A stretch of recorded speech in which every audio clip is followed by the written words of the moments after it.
Hello Manchester United fans, today's updates: Manchester United transfer chaos.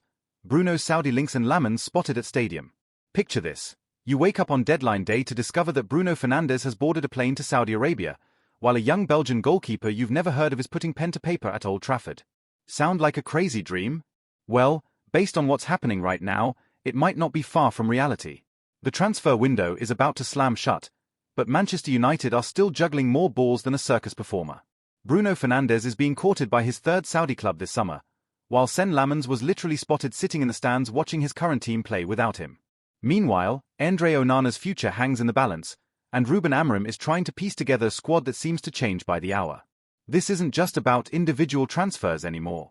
This is about the complete transformation of Manchester United as we know it. But the big question remains: are these changes taking the club in the right direction, or are we witnessing the beginning of something we might regret?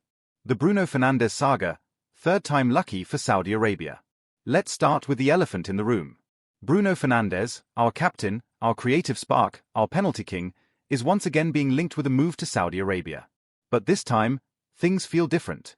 Al Ittihad have entered the race after Al Hilal and Al Nassr both failed to convince Bruno earlier this summer. The difference now?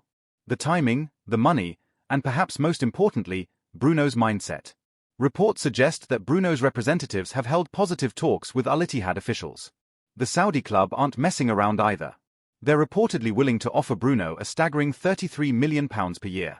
That's more than £630,000 every single week. To put that in perspective, that's more money in 1 year than most people earn in their entire lifetime. But why would Bruno even consider leaving now?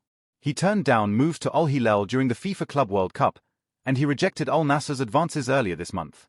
So what's changed? The answer might lie in United's current situation. The team drew 1-1 with Fulham in their latest match, showing the same problems that have plagued them for months.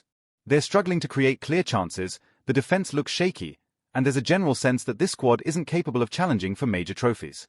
For a player like Bruno, who's 30 years old and arguably in the prime of his career, time is running out. He's been at United for over 4 years, and what does he have to show for it? A couple of domestic cup runs and a lot of frustration. The money that changes everything, the money that changes everything. When we talk about £33 million per year, we're not just talking about football wages anymore. We're talking about generational wealth. This is money that would set up Bruno's family for life, his children's children, and probably their children too. Compare that to what he earns at United. Even on a generous contract, Bruno probably earns around £10 to £12 million per year at Old Trafford. The Saudi offer is nearly 3 times that amount. From a purely financial perspective, it's a no-brainer. But football isn't just about money, is it? There's pride, legacy, the chance to win trophies that actually matter on the global stage. The question Bruno has to ask himself is, what matters more to him at this stage of his career? The Saudi Pro League has improved dramatically in recent years. They've signed some of the world's best players, invested heavily in infrastructure, and the level of competition is much higher than people give it credit for. When Cristiano Ronaldo first moved to Al Nassr, many people laughed. But look at him now, he's still scoring goals, still performing at a high level, and earning more money than he ever did in Europe. United's perspective: sell or keep. From Manchester United's point of view, this potential transfer presents both a massive opportunity and a huge risk. The opportunity is obvious. £90 to £100 million for a 30-year-old player is serious money. In today's transfer market, that fee could buy 2 or 3 quality players who might serve the club for the next decade. United could completely rebuild their midfield and still have money left over for other positions.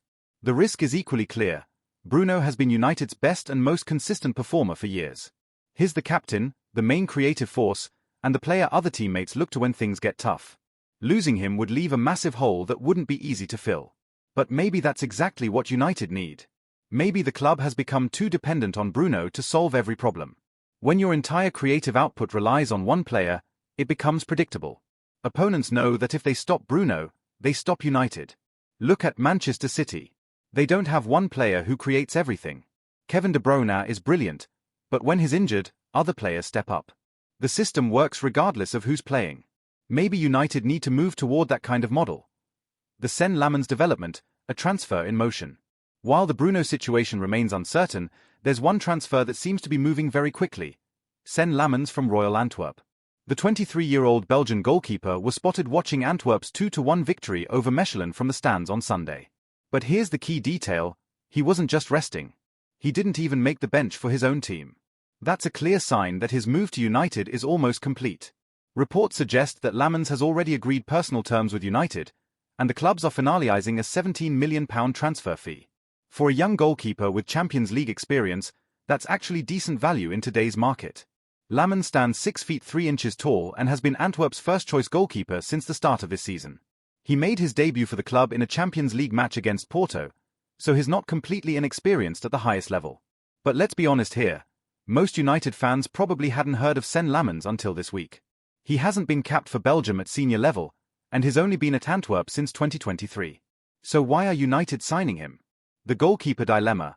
What's wrong with what we have? To understand why United are signing Lammens, we need to look at their current goalkeeper situation. And frankly, it's not pretty. Andre Onana arrived from Inter Milan with high expectations. He was supposed to be the ball-playing goalkeeper who would transform United's build-up play. Instead, he's made several high-profile errors and has looked shaky in big moments. Onana missed the entire pre-season with a hamstring injury, which meant Altay Bayındır had to step in for the opening game against Arsenal. Bayındır was at fault for Arsenal's goal and looked nervous throughout the match. Against Fulham, he made several questionable decisions and looked uncomfortable dealing with crosses and set-pieces. Neither goalkeeper has convinced Ruben Amorim that they're the long-term solution. Onana was benched for the Fulham game despite being fit, which tells you everything you need to know about the manager's confidence in him. So United are looking at Lammens as a potential long-term solution. At 23, he's young enough to develop and improve. He's also much cheaper than the other options United were reportedly considering, like Aston Villa's EMI Martinez or PSG's Gianluigi Donnarumma. What this means for Onana and Bayındır. If Lammens does arrive at Old Trafford, one of the current goalkeepers will have to leave. You can't keep 3 first-team goalkeepers happy, and United won't want to pay 3 sets of goalkeeper wages. Onana seems the more likely candidate to leave. He cost United around £50 million, so they might be able to recoup some of that fee if they sell him now. Monaco were reportedly interested earlier in the summer, and his old club Inter Milan could also be an option. Bayındır might stay as the backup, but even that's not certain. The Turkish goalkeeper has looked out of his depth in the Premier League, and United might feel they need someone more reliable as their second choice. This goalkeeper carousel shows just how unsettled United's squad is right now. When you're not sure about such a fundamental position, it affects the confidence of the entire team. Ruben Amorim's headache. Spare a thought for Ruben Amorim. The Portuguese manager is trying to implement his ideas and philosophy at United, but is dealing with constant speculation about his best players leaving. First, there's the Bruno situation. How do you plan your tactics and team shape when your captain and main creative player might not be there next week? Bruno has been the focal point of United's attack for years. Everything goes through him. If he leaves, Amorim will have to completely rethink how United play. Then there's the goalkeeper uncertainty. Amorim has already switched between Onana and Bayındır this season, and now he might have a third option in Lammens. Stability in goal is crucial for any team, but United have had anything but stability in that position. But maybe this chaos is exactly what Amorim needs to truly make United his own team. Sometimes, when you inherit a squad with established players and set patterns, it's harder to implement your own ideas. If the squad gets turned over significantly, it might give the manager a blank canvas to work with. The domino effect. If Bruno does leave for Saudi Arabia, it won't just affect the midfield. There will be a domino effect throughout the entire squad. Who becomes captain? Harry Maguire is the obvious choice as the senior centre-back, but his own future at the club isn't certain. Marcus Rashford could be an option, but has had his own struggles with consistency and form. More importantly, who replaces Bruno's creativity? United don't have another player who can pick a pass like him, who can find space between the lines, or who can score goals from midfield. They'd essentially need to sign 2 or 3 players to replace what Bruno brings to the team. The departure could also affect other players who are thinking about their own futures. If the club's best player is leaving for Saudi Arabia, what message does that send to the rest of the squad? Does it make Old Trafford seem like a less attractive place to be? On the flip side, it might give other players a chance to step up and take on more responsibility. Kobbie Mainoo is a talented young midfielder who might benefit from having more space to express himself.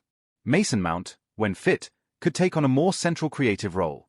The financial reality. Let's talk about the money side of things, because that's a huge factor in all of this. United have been trying to balance their books for years, and selling Bruno for £90 to £100 million would give them significant breathing room. The club has spent heavily in recent transfer windows without much success. They need to be smarter about how they invest their money, and maybe selling one expensive player to buy multiple cheaper ones is the right approach.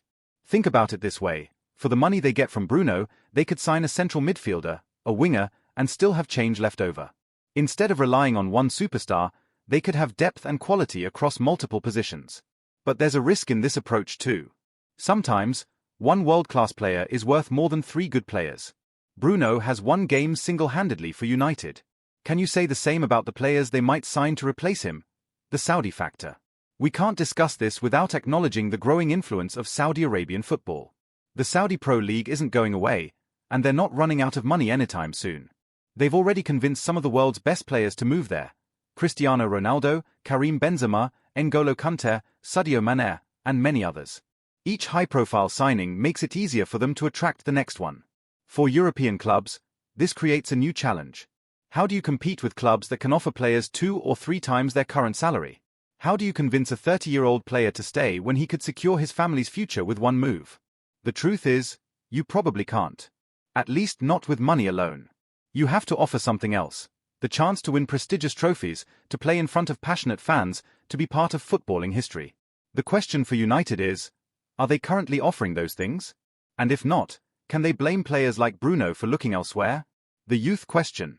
One thing that might help United if Bruno leaves is their young talent. The club has some promising players coming through the academy and in the first-team squad.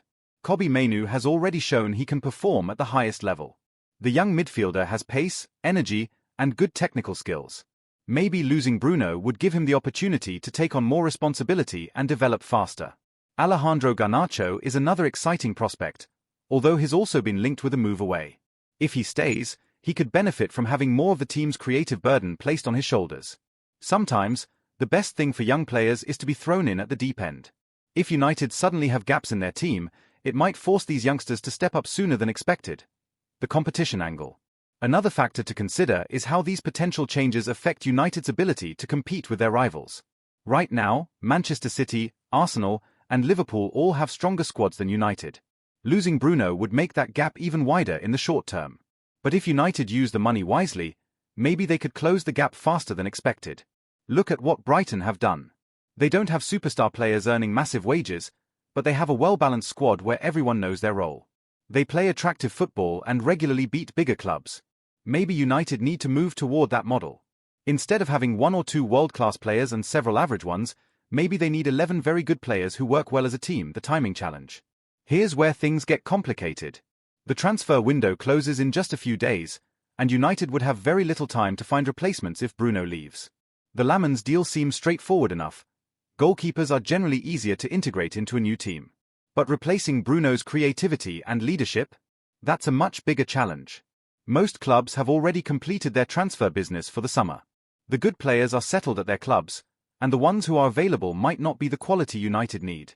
This timing issue might be the biggest factor in keeping Bruno at United, at least for this season. What about Bruno's feelings? Let's think about this from Bruno's perspective for a moment. He's given everything to United for over 4 years. He's been professional, committed, and has rarely complained even when things weren't going well. But what has he gotten in return? The team hasn't won a major trophy since he arrived. They've changed managers multiple times, and they still look far from competing for the Premier League or Champions League. At 30 years old, Bruno knows his time at the highest level is limited. Every season that passes without major success is a season he can't get back. The Saudi offer represents not just financial security, but also the chance to be a true superstar in a growing league. In Saudi Arabia, Bruno would be one of the marquee players, the face of his club and possibly the entire league. He'd be treated like royalty, earn incredible money, and still be playing competitive football. Compare that to his situation at United, where he's fighting just to get the team into the top 4. It's not hard to understand why the Saudi option might be tempting.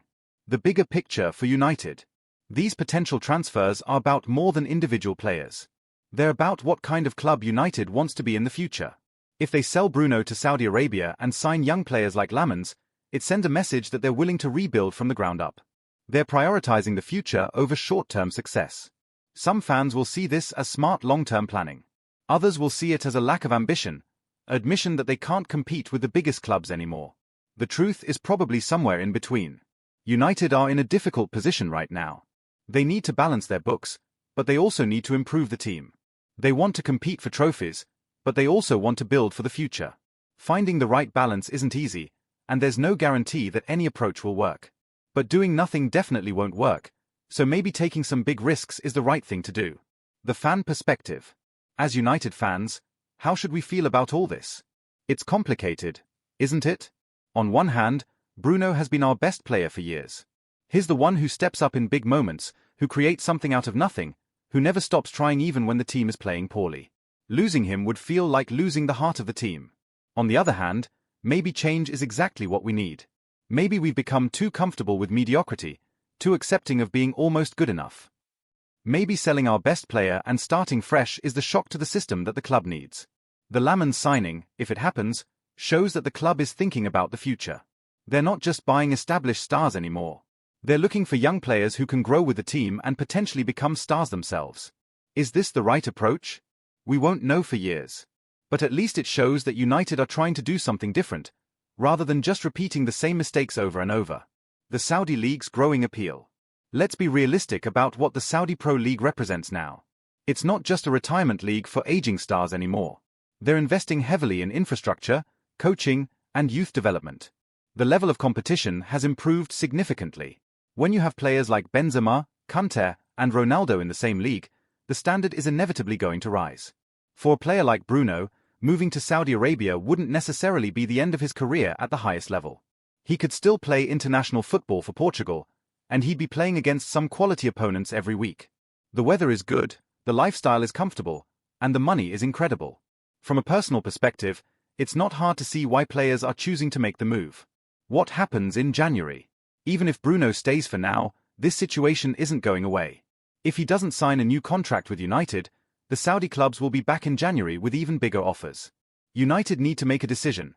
Either convince Bruno that they're serious about competing for trophies, or sell him while they can still get good money. The January transfer window might be a better time for this kind of move anyway. United would have more time to find replacements, and Bruno would have had half a season to think about what he really wants. But January transfers are always tricky. Players are often cup-tied for European competitions, and clubs are reluctant to sell their best players in the middle of the season. The Lammens factor. While the Bruno situation remains uncertain, the Lammens transfer seems to be moving forward regardless. This suggests that United's transfer plans aren't entirely dependent on other departures. The signing of a young goalkeeper makes sense regardless of what happens with the outfield players. United clearly aren't happy with their current options, and bringing in someone with potential seems like a smart move.